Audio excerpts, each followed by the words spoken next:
پوری دنیا میں جو سیکولر زمانہ چل رہا ہے، جن ملکوں میں نہیں ہے ابھی بادشاہت ہے یا دوسری ہے، ان کو بھی مجبوراً آنا پڑے گا اس میں۔ یہ دور جو ہے سیکولرزم کا دور ہے، اس میں ووٹ سے بڑی کسی چیز کی طاقت نہیں، ایٹم بم کی بھی طاقت نہیں۔ وہ ہتھیاروں کی طاقت والے عراق میں بھی اور افغانستان میں بھی ساری دنیا کے لوگ مل کر خود اقرار کر رہے ہیں کہ ہم جیت نہیں سکے۔ وہ بھی جو امریکہ دادا گیری چلا رہا ہے وہ ووٹ کی طاقت سے، اس کے ساتھ بڑے ملکوں کی ووٹیں ہیں، اس لیے اس کی طاقت چل رہی ہے۔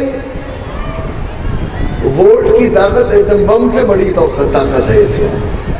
اب ظاہر ہے کہ ملک ہمارا اس میں سیکولر ملک ہے، ہمارے بزرگوں اللہ تعالیٰ ان کو جزائے خیر دے، حضرت مدنی، حضرت شیخ الحدیث صاحب، حضرت رائے پوری رحمۃ اللہ علیہ نے اس وقت جانوں پر کھیل کر یہ ہمیں سمجھانے کی کوشش کی اور دیوار بن کر کھڑے ہو گئے۔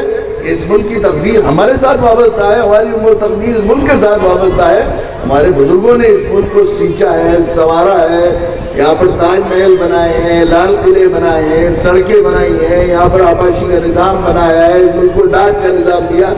اس ملک کے لوگ کپڑا پہننا نہیں جانتے تھے، لنگوٹی پہنتے تھے، لنگوٹی کپڑا پہننا سکھایا، کھانے بنانے سکھائے، تعمیر کے طریقے بتائے، اس ملک کو سجایا اپنا ملک سمجھ کر۔ اپنی کہاں سے چھوڑ کر آئے وہ لوگ، ملک کی محبت، اور یہاں رہے اور جان پر کھیل کر اس ملک میں رہنا جو ہے اپنے لیے۔ اس وقت جب ملک تقسیم ہو رہا تھا، کیسا قتل عام ہو رہا تھا، اس ملک کی محبت میں یہاں رہے، اور انہوں نے یہاں پر مل کر اپنی دانش مندی، ہوش مندی سے اس ملک کے آئین کو سیکولر آئین بنایا۔ جہاں ایک غریب مزدور مسلمان کی ووٹ کی قیمت پریزیڈنٹ آف انڈیا کے ووٹ کے برابر ہے، کوئی فرق نہیں کیا، تو اسے ہمیں استعمال کرنے کی ضرورت ہے، اس کی حساسیت کی ضرورت ہے۔ یہ 100% دین ہے، 100% دین۔ اللہ نے حکم دیا ہے ایک طاقت جمع کرو، نہ کرنے والے گنہگار ہیں۔